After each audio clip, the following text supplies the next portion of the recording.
Bienvenidos a Filosofía en tiempos de no filosofía, un espacio de reflexión profunda sobre el pensamiento filosófico en la actualidad, un programa dirigido por Filosofía Tierra.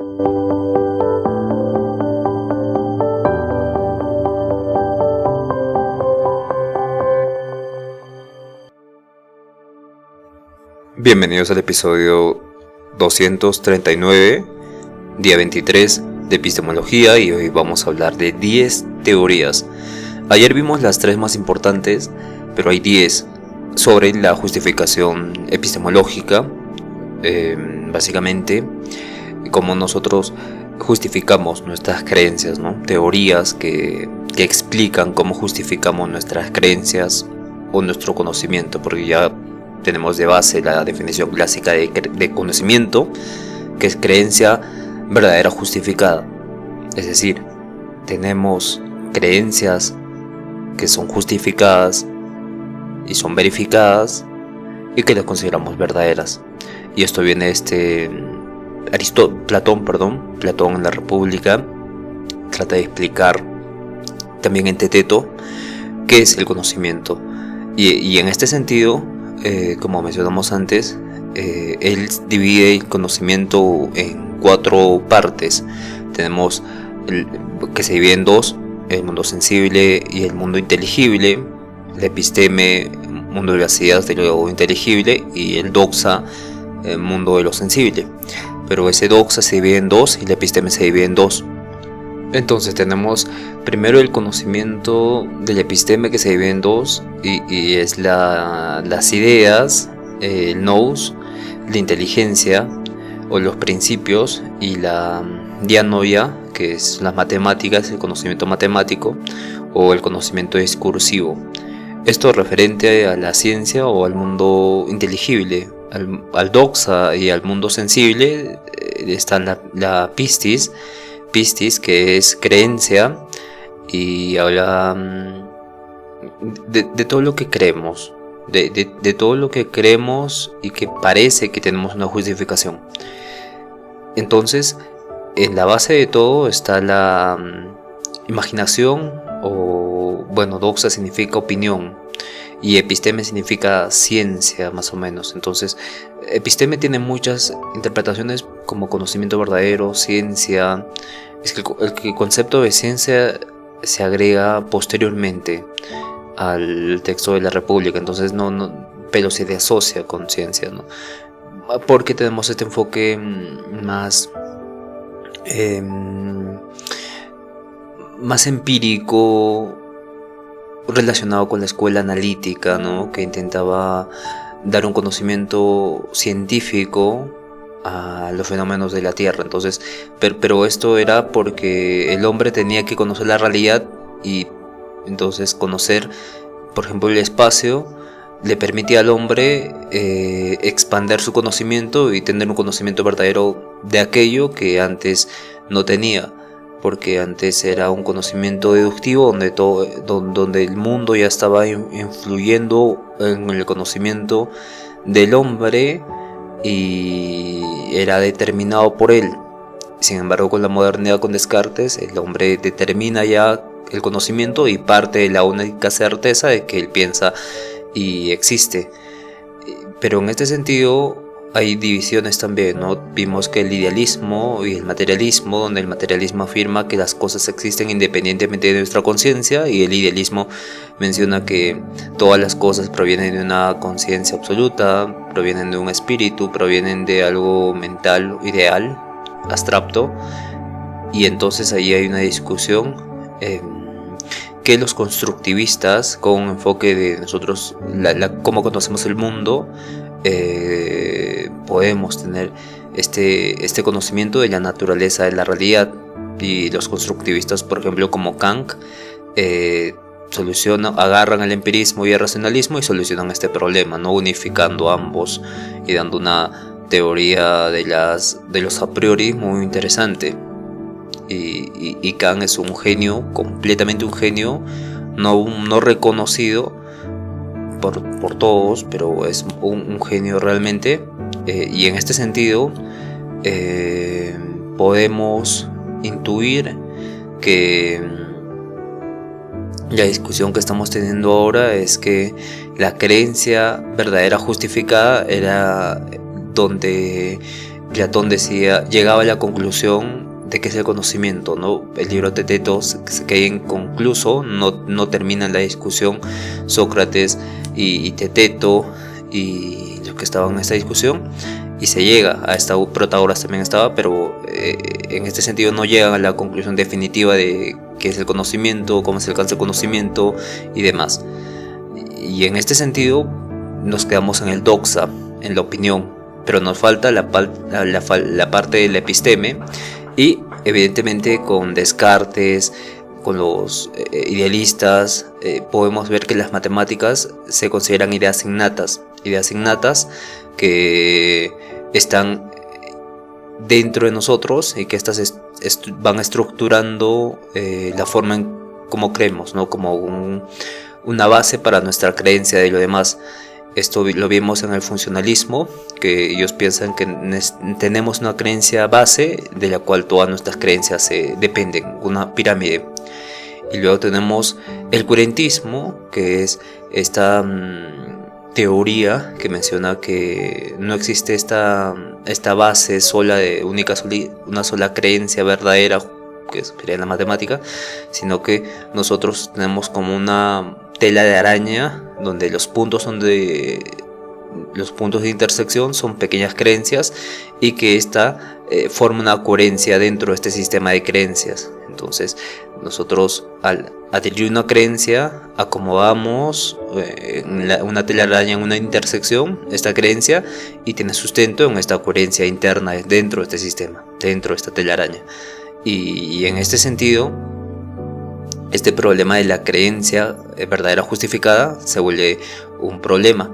Y entonces todas las teorías que vamos a tratar hoy día, que son 10, ayer vimos las 3 más importantes y vimos la fusión de Susan Hobbes,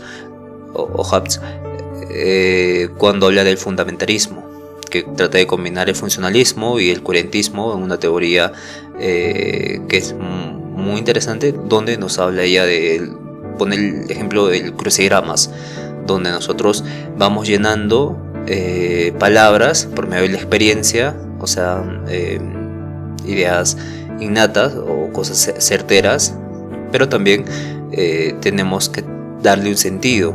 De las palabras que vamos poniendo va cobrando sentido este sistema, que es referente al coherentismo. Va cobrando sentido las palabras que voy poniendo en este crucigramas y le dan una coherencia interna. Entonces voy entendiendo poco a poco y voy llenando el crucigramas. Entonces trata de agarrar estos 2 puntos, el funcionalismo y el coherentismo, y hacer su teoría del fundamentalismo. Y el infinitismo, evidentemente, que vimos ayer, es sumamente complejo y diferente, porque el infinitismo es ya la aceptación de esta regresión infinita, ¿no? De creencia necesita responder, pero necesita también responder a aquella creencia. Entonces, ¿por qué crees lo que crees? Por esto, pero ¿por qué? ¿Pero por qué? ¿Pero por qué? Entonces hasta una regresión infinita. Y en esta teoría se menciona que esto es mucho mejor, porque a medida que vamos profundizando, esa creencia que inicial se vuelve más verdadera o más sustentable o más válida, y en este sentido se vuelve mucho más confiable. Y a medida que la pregunta por el porqué y el origen se vuelve infinita, el conocimiento que tenemos actualmente, o los conocimientos que posteriormente se preguntaron, se van haciendo más confiables. Y esa es la esencia del infinitismo. La justificación es que mientras más lleguemos a este infinito y no tenga respuesta en sí mismo, es más válido y confiable. Evidentemente esto resuelve el problema del dogmatismo y resuelve también el problema de la circularidad, porque buscaría siempre una creencia base que es infinita. Evidentemente esto tiene límites también, porque el ser humano tiene límites en la forma de pensar. Bueno, no en la forma de pensar, tiene límites en la capacidad de llegar a estos principios últimos, o esta secuencia infinita de creencias. Y por ello estas 3 teorías son muy importantes, pero hoy vamos a ver otras teorías que también conlleva mucho análisis y que también responde al problema de la justificación de la creencia verdadera justificada, o en sí del conocimiento. Ese es el contexto que tenemos y ahora vamos a empezar. El contextualismo epistemológico es la primera teoría que vamos a tratar, y lo que cuenta esta teoría es que la creencia justificada depende del entorno lingüístico, depende de la práctica, de la conversación, y entonces el contexto agrega este valor epistemológico. En contextos ordinarios exigimos poca evidencia para decir que alguien sabe algo. Un ejemplo, sé que dejé las llaves en la mesa y esto es suficiente si suelo dejarlas ahí siempre. Pero en contextos más filosóficos, escépticos, si decimos sé que dejé las llaves en la mesa, y podría responder, y si estás soñando que dejaste las llaves ahí, ya no basta con recordar, sino basta con pensar más allá de todo el contexto. David Lewis es el que promueve este contextualismo epistemológico, y él desarrolla esto en la propuesta de un artículo que titula El saber y sus limitaciones, de 1996, hablamos un tiempo atrás, donde la idea central es que, textualmente menciona que saber que P implica poder descartar todas las posibilidades relevantes en las que P sería falso. Este saber que P hay que interpretarlo, hay que tener un contexto de esto. Saber que P viene de ese es P, sujeto predicado, ¿no? Eso lo vimos con Kant. Se puede ver en toda la filosofía de la lógica que nosotros pensamos de esta forma: ese es P, sujeto es predicado. Yo camino, Marta es bonita, Amanda es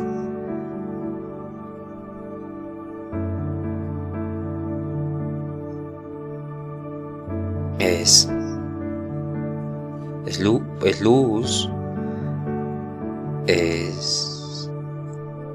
podemos hacer todo esto. Entonces ese sujeto le corresponde a un predicado, pero cuando pasa al término de la epistemología necesitamos el contexto de saber que P, saber se refiere a un sujeto ontológico que es Pedro, Juan, yo, incluso saber que conozco tal cosa. Saber que P, cuando vamos a partir de acá en adelante, vamos a decir saber que conoce, ¿no? Saber que la piedra es piedra, saber que la mesa es mesa, saber cualquier cosa. Es como la premisa fundamental del conocimiento, saber que P, correspondiente P a predicado. Y en este sentido, Lewis no sostiene que tengamos que refutar todas las posibilidades inimaginables. Por ejemplo, vamos a ver ejemplos de clásico como nos los presentó Descartes, que estamos en un sueño o existe un genio maligno, sino que estas posibilidades al parecer en el ámbito cotidiano son inimaginables. Entonces solo aquellas posibilidades que son relevantes en un contexto filosófico, en un contexto, diferentes contextos que puedan ponerse a duda aquello que queremos conocer, van a ser evaluados recién. Esto funciona de la siguiente forma, ¿no? En todos los contextos tenemos un conjunto de posibilidades epistemológicas, escenarios en los que nuestras creencias podrían ser verdaderas o falsas, un contexto. Entonces, para que alguien diga sabe que P, o conozco esto, o sé esto, entendamos sabe que P como yo conozco esto, él conoce esto, afirmar conocer algo también, donde esta persona debe descartar adecuadamente todas las posibilidades relevantes en las que P no es verdadero, en las que el conocimiento no es verdadero. Entonces las posibilidades que no son relevantes en este contexto pueden ser ignoradas sin que se pierda el estatus de saber. Un ejemplo de esto: sé que tengo manos, afirmar que sé que tengo manos. en el contexto cotidiano no puede ser relevante la hipótesis de que estamos soñando o nuestro cerebro está como en Matrix, ¿no? No es relevante esa hipótesis. Basta con que mires tus manos y sientas tus manos para que puedas decir sé que tengo manos. Pero en el contexto filosófico, en el contexto escéptico, se introducen posibilidades como si estás siendo engañado por el genio maligno, como diría Descartes, y esas posibilidades se vuelven relevantes por el mismo contexto filosófico. En este caso ya no puedes descartarlas fácilmente, y no solo filosóficos, sino los mismos escépticos, los mismos científicos. En la ciencia se hace mucho esto, y demás contextos académicos, en educación y demás, investigación. Por lo tanto, ya no puedes afirmar con tanta confianza saber que tienes manos, ¿no? Sabes que tienes manos, sé que tengo manos, no se puede afirmar con tanta confianza, y por ello también está el desarrollo de investigación. En este sentido, no hay contradicciones en decir que una persona sabe que P en un diferente contexto, sea cotidiano o sea filosófico, pero sabe que P en otro contexto sí puede ser problemático y puede ser puesto a duda. Y esto es porque este estándar del conocimiento va cambiando con el tipo de posibilidades que el mismo contexto hace que sea relevante, hace que se prime. En este caso, el mismo contexto pone los estándares de tipo de posibilidad que puedas tener o no sobre un conocimiento que ya tienes o sabes.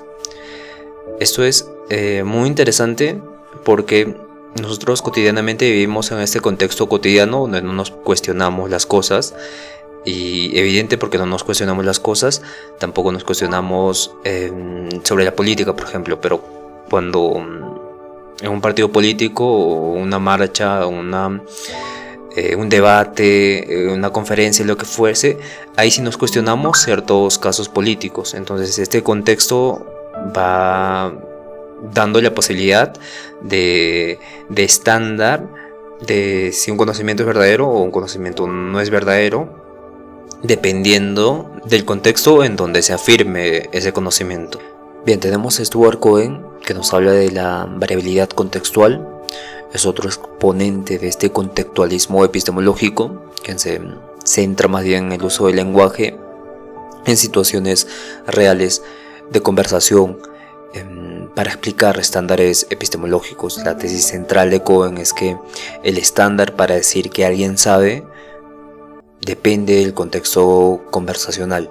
Es decir, depende del hablante, del oyente, del propósito de la conversación o de las presuposiciones compartidas. Entonces, para Cohen, el verbo saber funciona como un índice contextual muy parecido a términos como aquí, yo, ahora, y esto significa que su significado va cambiando según quién habla, a quién se dirige y también con qué propósito lo dice, ¿no? Todo este tipo de contextualismo, pero más enfocado a la variabilidad del índice contextual, o a la función del verbo saber, como yo, aquí, ahora, hablando con otra persona, dirigiéndome con tal propósito, dirigiéndome de tal forma, todo ese contexto. Un ejemplo de esto serían las conversaciones informales y las conversaciones filosóficas. Las conversaciones informales son un contexto evidentemente cotidiano, donde tú y tu amigo están buscando un restaurante, por ejemplo, y tú dices, sé que está abierto tal restaurante, o sé que está abierto, y tu amigo lo acepta como conocimiento porque el estándar en ese momento es muy bajo. Tal vez lo viste abierto ayer y asumes que hoy va a estar abierto, entonces pero realmente no tienes certeza, pero tienes este tipo de conversación informal donde el contexto ya es referido a un amigo y tienes todos estos índices contextuales. Y luego tienes la conversación filosófica, donde estás en un debate académico sobre el conocimiento y un escéptico te pregunta, ¿cómo sabes que el restaurante no cerró hoy sin aviso? ¿Cómo sabes esto? de pronto el estándar se eleva mucho más y tu afirmación ya no parece justificada. A eso se refiere Cohen. Para Cohen, no es el contenido de la creencia lo que cambia, sino que es el nivel de exigencia para que sea considerado conocimiento. La creencia sigue siendo la misma, pero para que se considere conocimiento se necesita esta exigencia contextual. Evidentemente, en contextos cotidianos nuestros estándares son más prácticos y bajos, y en contextos teóricos y filosóficos se vuelven altos y más exigentes y necesitan más justificación. Entonces, lo que propone Cohen es que el conocimiento no tiene una definición fija y universal que se aplique a todos los casos. Lo que cuenta como saber depende de nuestras normas convencionales, y este término saber no expresa una propiedad objetiva de algo que podamos conocer, sino que depende de factores prácticos del discurso, o también se lo denomina pragmáticos del discurso, ¿no? Porque prácticos está más referido a la acción, pero pragmáticos es referido al uso del discurso en este caso. Entonces, la diferencia que podemos encontrar con David Lewis y Stuart Cohen es que tienen focos diferentes, no solo focos, sino que también variaciones en su crítica, porque David Lewis, el foco principal son las posibilidades relevantes, mientras que el de Cohen es la pragmática convencional. Y evidentemente Lewis se encarga de la lógica y la epistemología, y Cohen más se encarga de la relación del hablante, la intención comunicativa, el oyente y demás.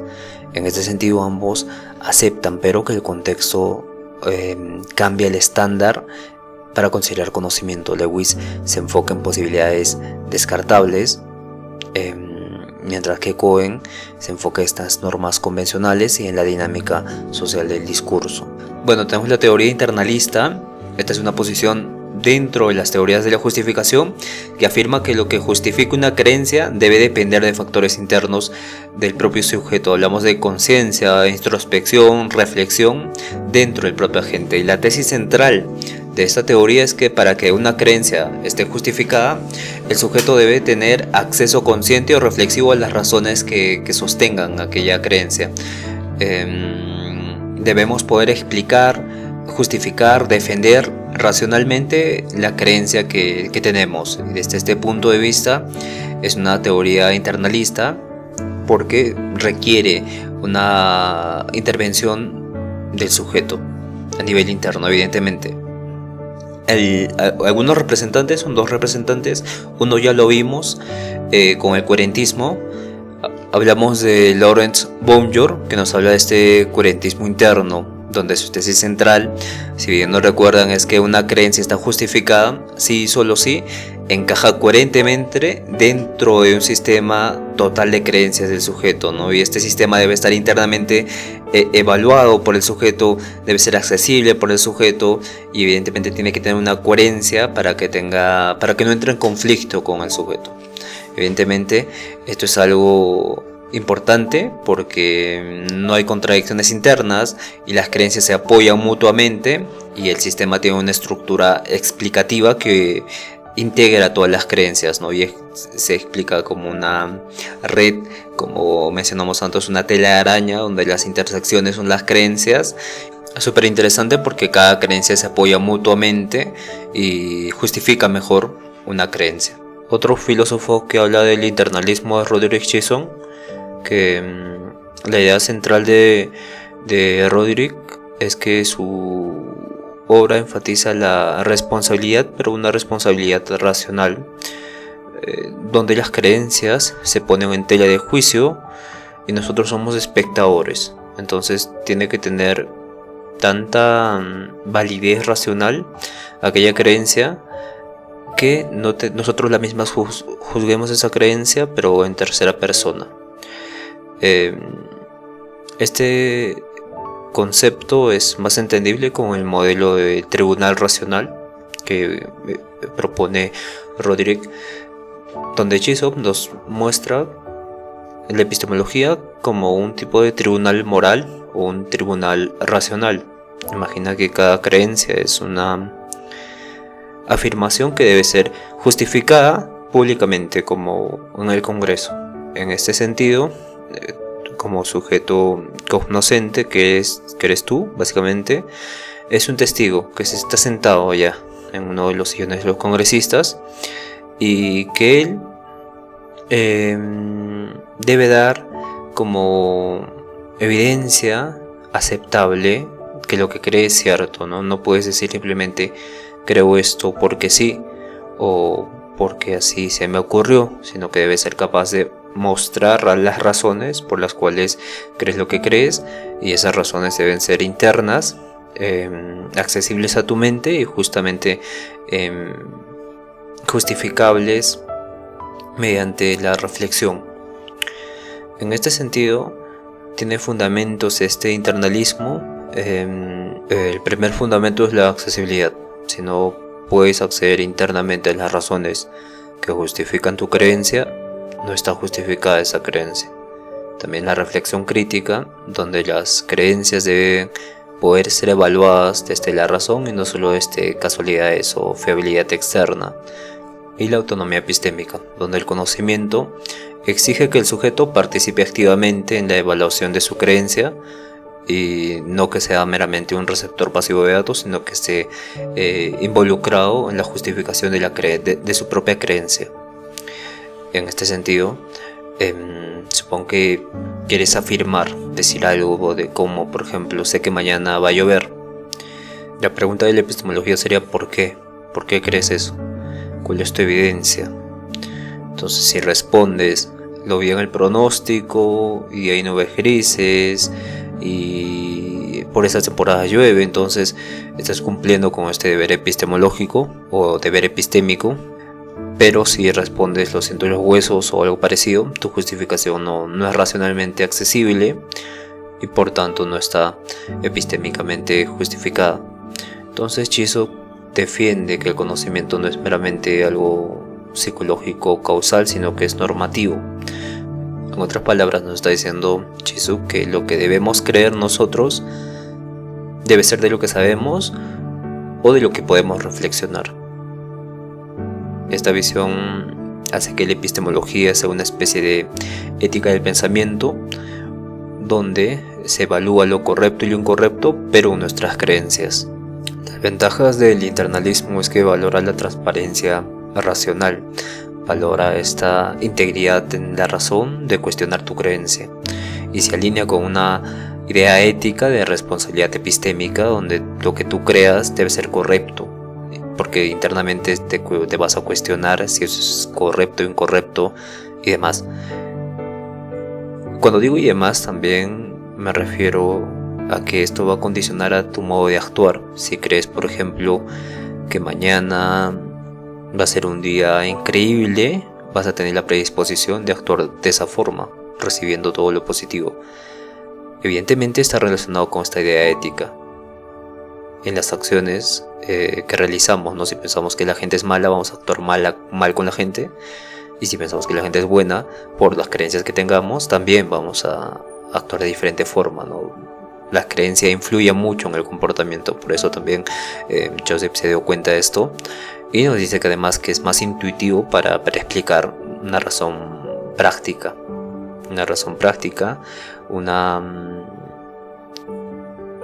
Un filosofar, un cientificar más práctico, ¿no? Donde se exige justificar afirmaciones públicamente, ¿no? Pero esto de públicamente corresponde a un proceso interno primero y externo luego, ¿no?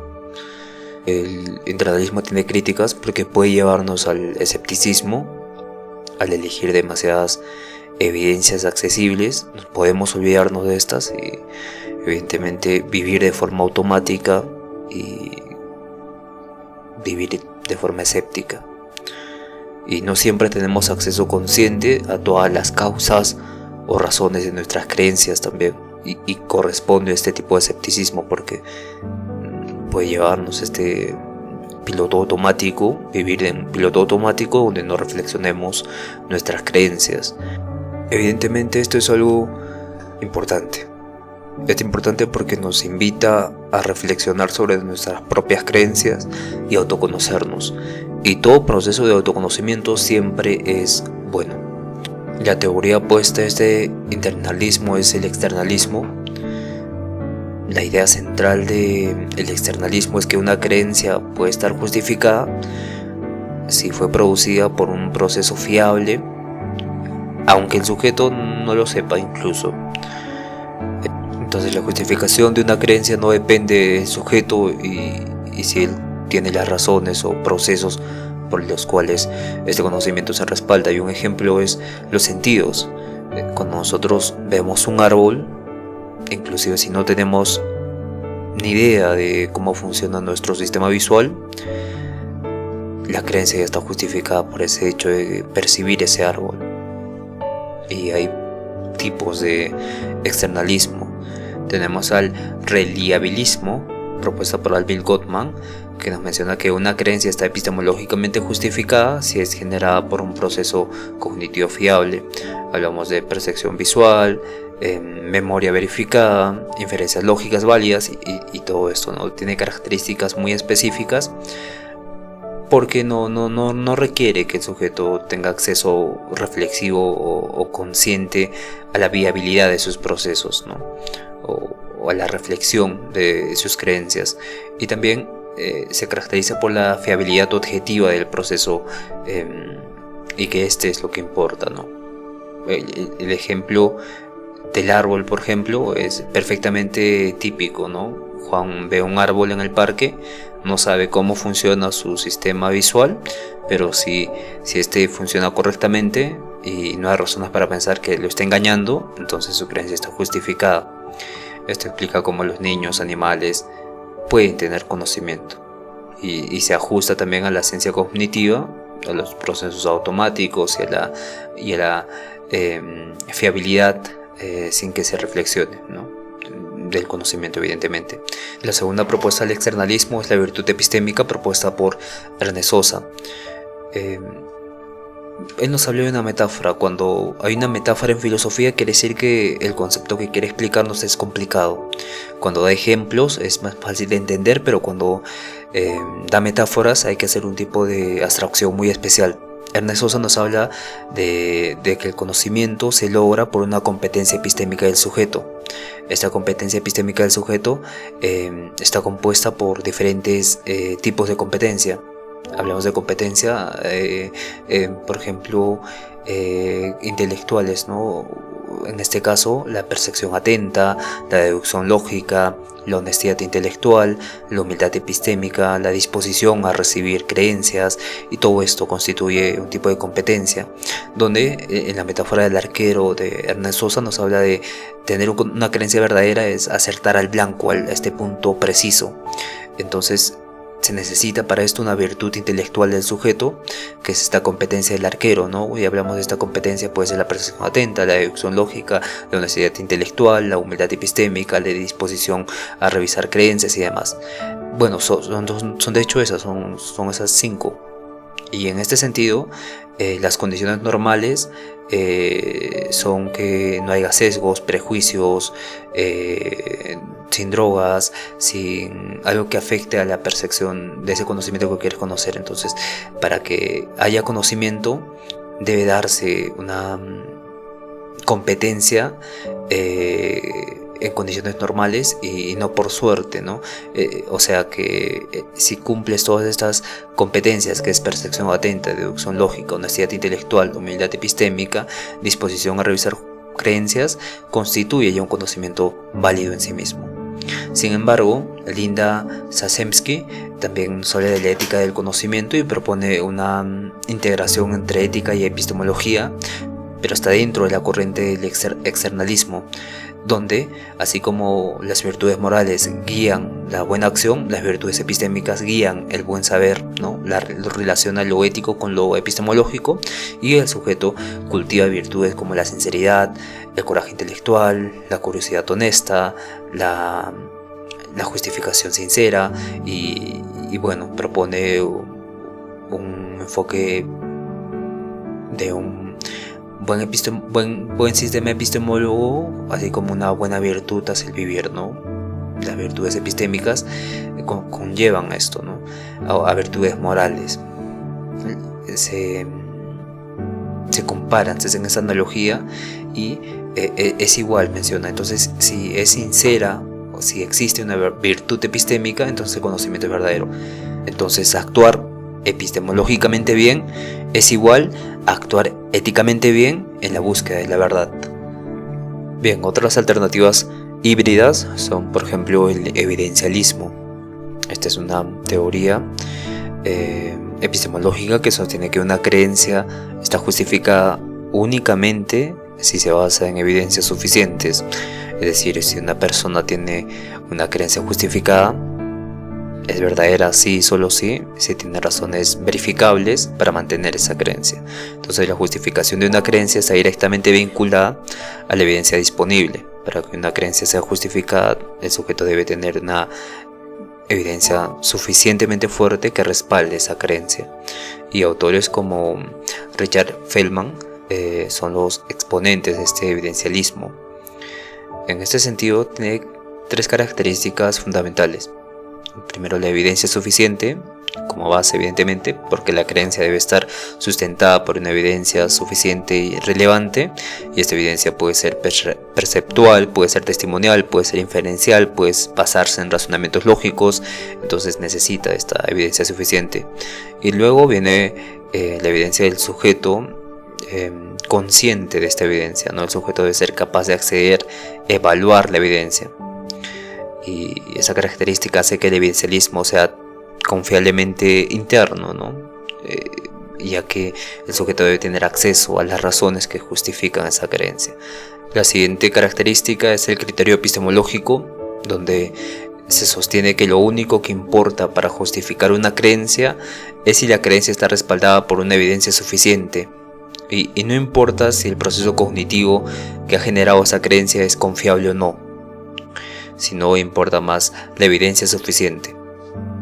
Ejemplo, si alguien cree que su amigo va a llegar a una reunión a las 3 exactamente, porque tiene un mensaje escrito que lo confirma, voy a llegar a las 3, esa creencia está justificada porque se basa en evidencia proporcionada por el mensaje. Sin embargo, si la persona cree que su amigo va a llegar porque lo intuye o lo escucha, etcétera, no está justificada esta creencia. Desde este punto evidencialista no estaría justificada, ya que carece de una evidencia suficiente. Evidentemente tiene relación con el interiorismo, porque enfatiza la accesibilidad a las razones del sujeto. Y según el evidencialismo, el sujeto debe tener acceso a la evidencia y ser capaz de reflexionar sobre esa evidencia. Entonces es muy interesante porque pueden haber creencias justificadas y creencias no justificadas, ¿no? Las creencias justificadas serían, por ejemplo, si una persona cree que va a llover porque ha observado el cielo nublado y ha consultado el pronóstico del tiempo, y su creencia está justificada al menos por dos elementos, porque está basado en una aparentemente evidencia confiable y suficiente, y pueden ser mucho más, simplemente tenemos dos ejemplos.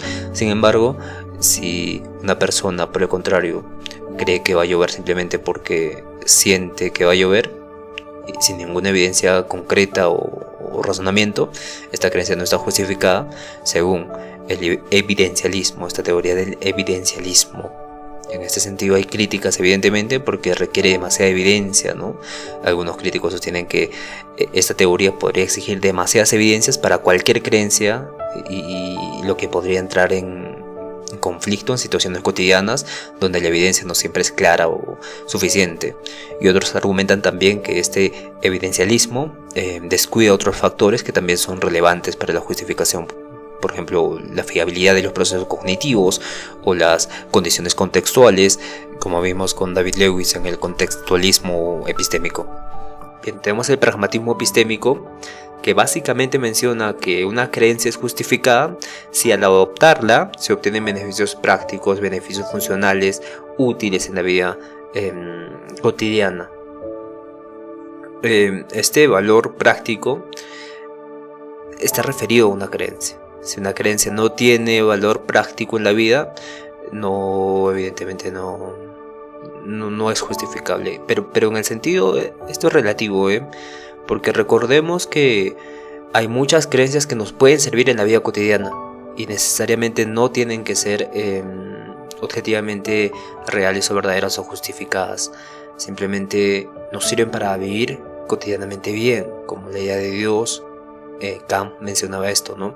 Nos sirven estas ideas, idea de Dios, idea de libertad, idea de inmortalidad. Nos sirven para que funcionemos bien en la vida social, mencionaba Kant.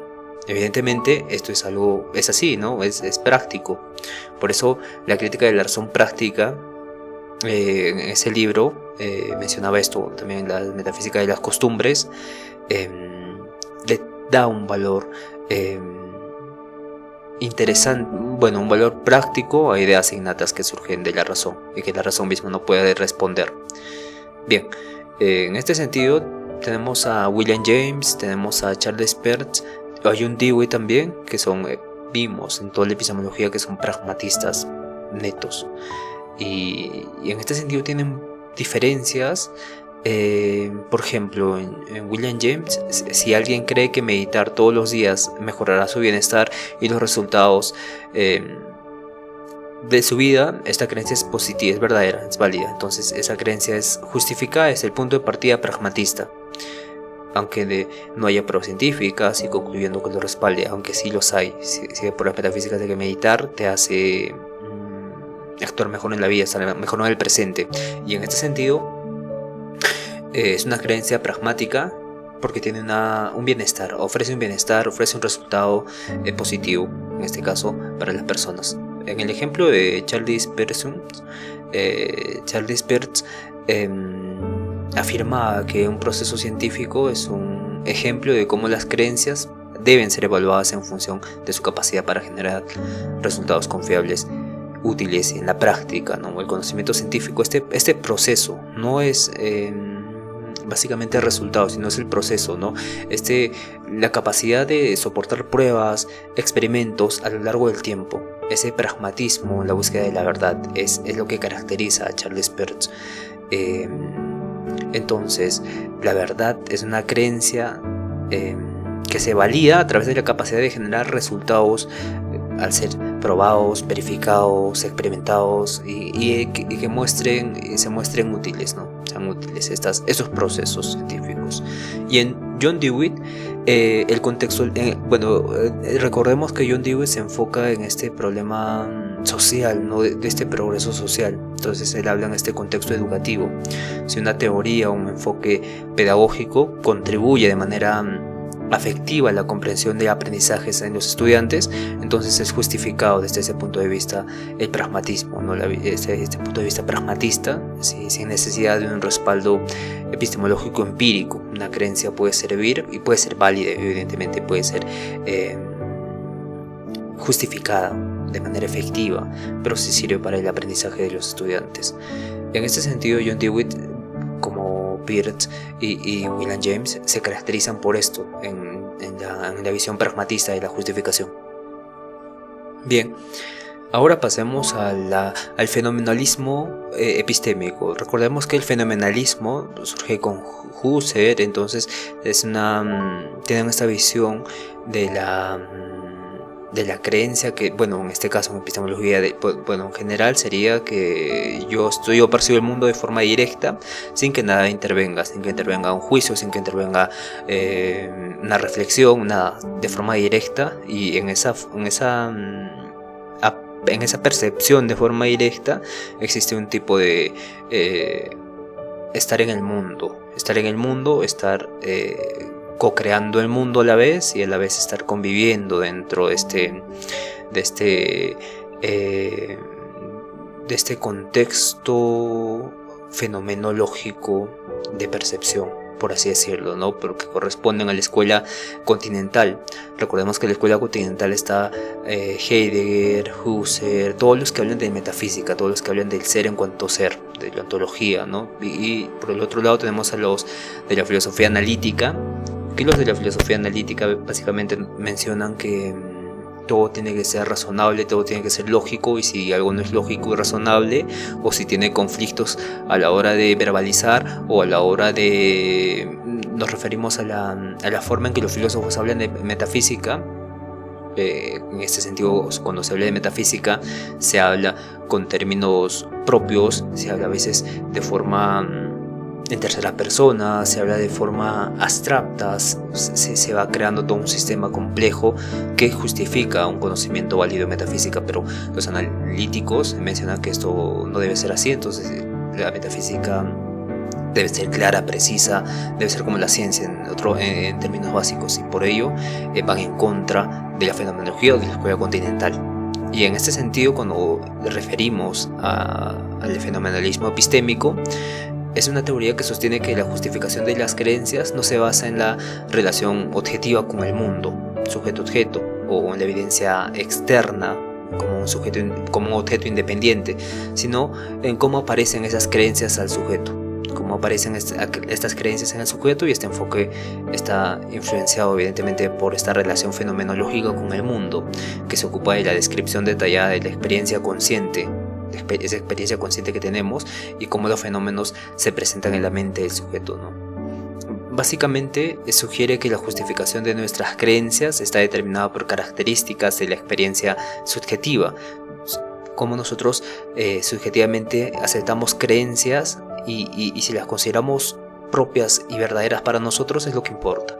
La justificación no depende de la relación con el mundo tal y como es en sí mismo de forma objetiva, sino de cómo percibimos, de cómo experimentamos el mundo a través de nuestras creencias y nuestras sensaciones. En este sentido, le da un énfasis a la experiencia fenomenológica o fenoménica que tiene estas experiencias que existen en las creencias, ¿no? Más que en su correspondencia con la realidad objetiva. Y las características son simples, ¿no? Porque si hablamos de fenomenológico, hablamos también de percepción. Entonces la fenomenología se enfoca en cómo las creencias epistémicas, evidentemente fenomenología epistémica se enfoca en cómo las creencias y los objetos del mundo se presentan a nuestra percepción. Entonces la justificación de una creencia depende de las sensaciones, intuiciones, percepciones que el sujeto tiene de esa creencia. Y la otra característica es la experiencia consciente, ¿no? Las creencias están siempre justificadas, se encajan con lo que el sujeto experimenta conscientemente. Si una creencia parece coherente y correcta según la experiencia interna del sujeto, se considera justificada. ¿Listo? Entonces, la tercera característica también es la subjetividad y el relativismo, donde la justificación depende de la experiencia subjetiva del sujeto, pero las creencias de diferentes sujetos pueden estar justificadas según cómo se les presenten los fenómenos a cada uno de ellos, ¿no? Aunque estos no concuerdan o coinciden necesariamente con una realidad objetiva o compartida, sí están justificadas cómo se les representan los fenómenos a ellos mismos. Ya dijimos, de forma coherente y correcta está justificado todo esto. Bien, esto con respecto a la subjetividad y el relativismo, que es un principio también. 3 principios hablamos, recordemos. Lo último es la subjetividad y el relativismo. Lo segundo es la fenomenología como percepción. Y la primera característica es la experiencia consciente. Por excelencia, los exponentes de esta fenomenología epistémica son Husserl y Immanuel Kant. Saben que en este canal nos gusta hablar de Immanuel Kant.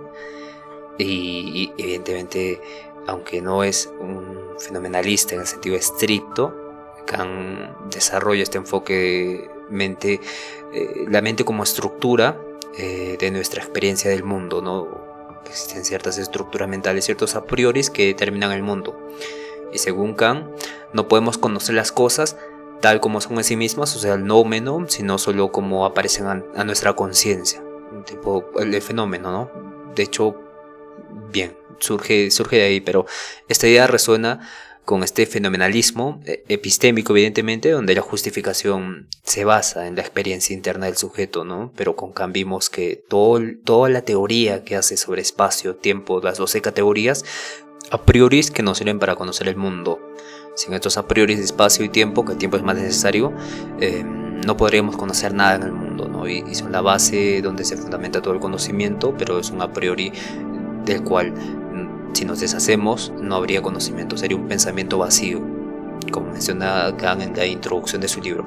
Sin embargo, con Husserl, que es el fundador en sí mismo de la fenomenología, aunque no directamente es epistémico, sus ideas sobre la intencionalidad de la conciencia y cómo los sujetos también se representan en la experiencia subjetiva es importante, porque influyen profundamente en este enfoque epistémico, porque las creencias se justifican en función de cómo representamos los sujetos en la conciencia, ¿no? Y no por relación con una realidad objetiva, independiente, real, sino con una representación subjetiva de lo que se me presenta, en este caso con mi intencionalidad consciente y de forma directa.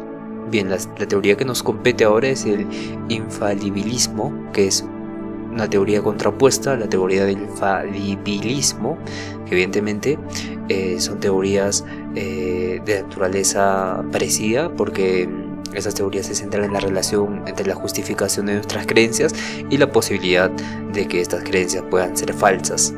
La teoría del infalibilismo sostiene que para que una creencia esté justificada debe ser imposible que esa creencia sea falsa.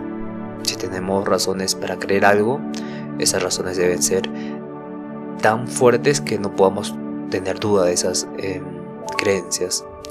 Solo las creencias infalibles son aquellas que no son erróneas y pueden evidentemente ser justificadas, mientras que la teoría del falibilismo, en contraste, sostiene que podemos estar justificados en nuestras creencias aunque existe la posibilidad de que nuestras creencias sean falsas. El falibilismo permite que las creencias sean justificadas incluso si no podemos estar completamente seguros de que sean ciertas. Esta postura es más permisiva y refleja la realidad de cómo razonamos y justificamos nuestras creencias en la vida cotidiana.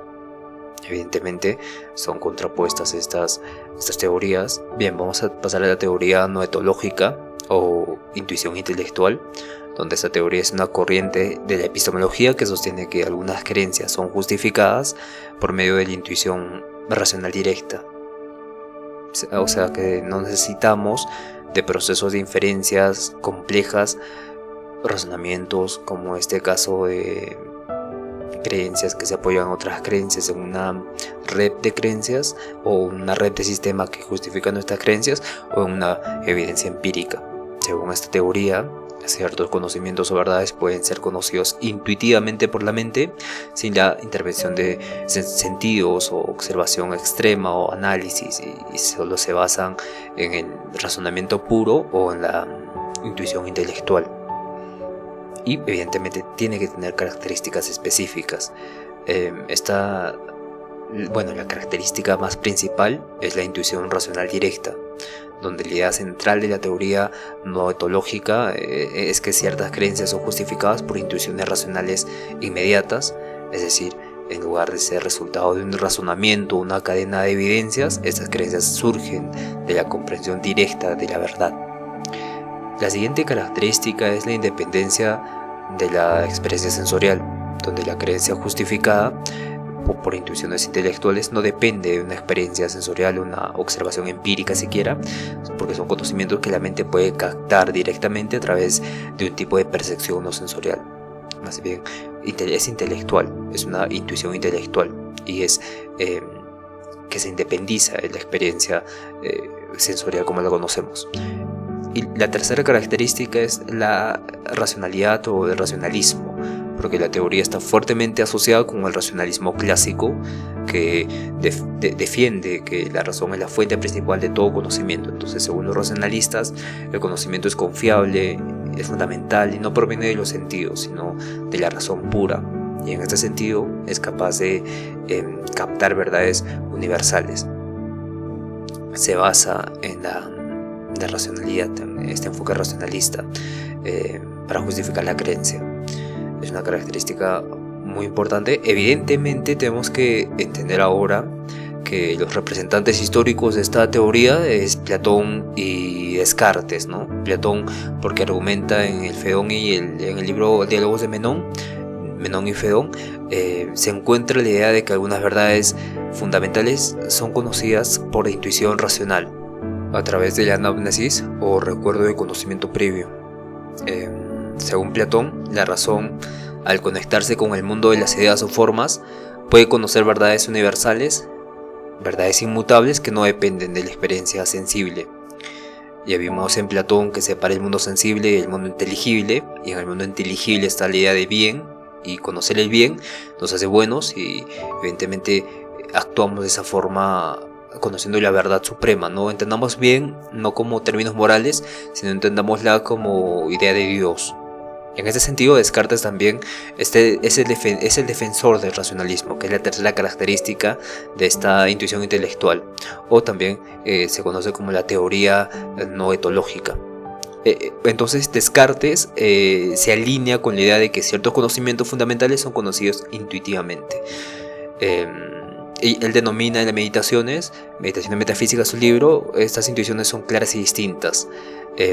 Según Descartes, la razón es capaz de conocer la verdad de manera directa sin necesidad de recurrir a la experiencia empírica, y lo demuestra con la famosa frase pienso luego existo, que expresa una intuición racional directa de la existencia de un yo pensante, y que a través de ese yo pensante puede conocer lo demás, ¿no? Como certeza del conocimiento. Y evidentemente en la tercera y cuarta meditación habla de Dios como base de este conocimiento, y que Él no puede engañarnos porque es perfecto y no puede concebir ideas imperfectas, y evidentemente las cosas deben existir. No niega Descartes que el mundo no exista, pero tiene este fundamento, ¿no? Esta base del pienso luego existo como una certeza de donde debe surgir todo conocimiento exterior. Es la base de esto, ¿no? Pero la base en sí misma es Dios, que gracias a la idea que tengo de Él de forma perfecta, que no he podido yo comprender esa idea porque es perfecta, y yo soy un ser imperfecto, y porque Dios es perfecto, Dios tiene que existir porque me ha puesto esa idea a alguien, porque yo no he podido crearla por mí mismo. Y en este sentido, la base de todo el conocimiento es Dios como fuente de todas las cosas del mundo, pero como fuente de todo lo que puedo conocer es la certeza del yo pienso, luego existo, como única certeza de conocimiento de un yo pensante. Y la pregunta aquí es clave: ¿cómo funciona entonces esta intuición intelectual? Básicamente es como una habilidad cognitiva especial que tenemos nosotros para captar una verdad sin un razonamiento, sin intermedio de la razón, sin de los conocimientos previos que tengamos. En este sentido, la intuición racional no es lo mismo que la intuición sensorial o emocional. Es una forma de conocimiento que no es inferencial, es inmediata, es certera y es atemporal. Estas evidentemente son las fases por las que pasa esta intuición intelectual. Vamos a hablar de cada una de ellas, ¿no? Tenemos la primera, no fase, sino el primer principio, proceso, es la inmediatez. Es inmediato. Entonces la intuición intelectual ocurre de manera inmediata, sin necesidad de pruebas externas o proceso de inferencia. Cuando hablamos de inferencia, hablamos de razonamiento, hablamos de inferir un concepto de otro concepto, ¿no? Deducir. Entonces, es un conocimiento directo de una verdad que no requiere demostración. 2. La certidumbre, dado que las intuiciones racionales nos proporcionan un conocimiento que se siente seguro, que se siente indudable, que se siente cierto, que se siente veraz. Hablamos de sentimiento, de certidumbre.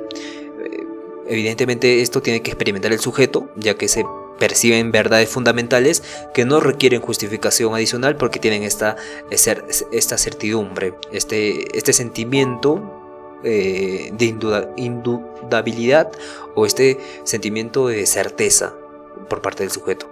Y luego tenemos la temporalidad, que estas intuiciones racionales están asociadas con verdades universales e inmutables, lo que las hace atemporales a todo tiempo, ¿no? Por ejemplo, la palabra trascendental es sumamente atemporal. Kant propone dice esta palabra, pero con el paso del tiempo se vuelve trascendental, evidentemente, porque es algo inmutable, universal, para explicar algo también que es abarcativo en este sentido. Entonces no dependen del contexto histórico, del contexto social, porque se aplican a todos los seres humanos en cualquier época, no importa. Entonces esa es la intuición intelectual. para resolver el problema de la justificación con la teoría noetológica. Bien, entonces, entendido todo esto, la teoría noetológica nos ofrece esta visión de conocimiento basada en esta intuición racional directa, defendida y por filósofos como Platón y Descartes, que son básicamente los filósofos más importantes para esta teoría. Bien, muchas gracias por escucharnos. Nos vemos el día de mañana, que vamos a hablar del papel del escepticismo en la epistemología. Pueden dejar en los comentarios si quieren que amplíe un concepto, hable de un filósofo específico sobre estas teorías, porque me parece que tenemos que hablar más, tenemos que profundizar estos temas, porque no estoy completamente